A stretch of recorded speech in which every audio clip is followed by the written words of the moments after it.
Mato Šimunović, tekma v Mariboru, odlično se je razpletla. Kako sedaj po nekaj dneh gledate na ta uspeh? Da, tekma, priča se, znade se, znači super smo odigrali utakmicu, tako zadovoljni smo, ali sada imamo tu malo pripremu, mala pauza i gledamo da se spremimo polako za sljedeće tekme, pogotovo kući, da tu napravimo isto našu seriju doma. Po dolgem času ste spet zaigrali, prvič sedaj spomladi, odigrali ste vseh 90 minut, zadovoljni? Da. Pa da, tako je to. Mala poškodba i sada vidit ćemo. Ću biti zadovoljan, to se treba odigrati sve do kraja i na kraju ćemo povući crticu ispod svega i onda ćemo da vidimo je li to ok ili nije. Zaključni del priprav ste izpustili zaradi poškodbe. Kako daleč ste s pripravljenostjo? Dobro sam pripravljen. Zadnje 2 sedmice sam pustio, znači malo jača poškodba, ali hvala Bogu nije ništa teško i pripravljen sam fizički, znači paše tu stoji. Ste se po tej tekmi z Mariborom kaj spomnili na finale pokala v Ljubljani?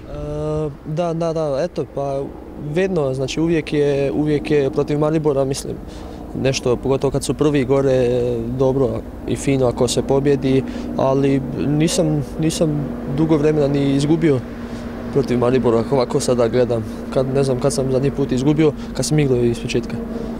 Sledi tekma z Rudarjem tukaj v Domžalah. Vemo, da vam doma ne gre najbolje, ampak Rudar je ena od ekip, ki ste jo premagali v Domžalah.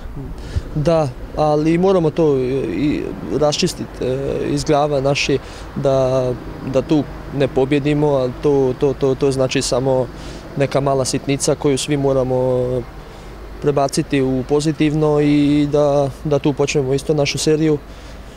Kad se gleda, mi smo, mislim, prvi u gostima i zadnji i predzadnji u doma. Znači tu moramo preokrenuti, tu mora svakome biti cilj da to što brže u našim glavima okrenemo i da tu počnemo smagati. Kljub slabemu izkupičku doma na lestvici, 3. mesto, 3 točke pred Koprom s tekmo manj.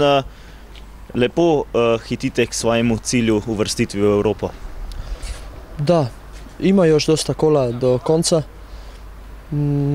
Sada smo trenutno 3, ali moramo samo najbolje odigrati. Svako da dadne od sebe, svako da radi na sebi, svako na kraju krajeva kao ekipa, da sve odradimo najbolje i onda ćemo na kraju vidjeti gdje ćemo da stojimo i što više gore to bolje za svakog.